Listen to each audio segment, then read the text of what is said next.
জামাতের বর্তমান শক্তির বড় উৎস বলা হচ্ছে মহিলা জামাতকে। অধিকারের জন্য আগামী 11ই মে হতে যাচ্ছে ত্রয়োদশ জাতীয় সংসদের সংরক্ষিত নারী আসনের নির্বাচন। নিজেদের প্রাপ্ত আসনের আনুপাতিক হারে জামাত নেতৃত্বাধীন 11 দলীয় জোট পাচ্ছে 13টি নারী আসন। জামাত জোটে কারা পাচ্ছেন এসব আসনগুলো, সেই প্রশ্ন এখন সবার মনে।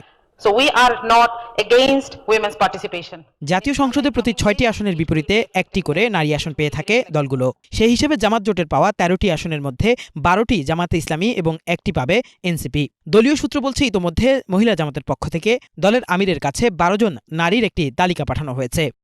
কারা এই 12 নারী, কোন যোগ্যতার বিবেচনায় বাছাই করা হলো তাদের জানতে চাইলে প্রার্থীদের নাম প্রকাশ করতে রাজি হননি জামাতের মহিলা বিভাগের সেক্রেটারি। তবে সম্ভাব্য মনোনীত এই তালিকায় বিশ্ববিদ্যালয় শিক্ষক, চিকিৎসক, প্রকৌশলী ও পেশাজীবী নারীরা রয়েছেন বলে জানিয়েছেন তিনি। প্রার্থী বাছাইয়ের ক্ষেত্রে ধর্মীয় ও সাংগঠনিক যোগ্যতার পাশাপাশি উচ্চশিক্ষিত ও সুবক্তাদের প্রাধান্য দেওয়া হয়েছে।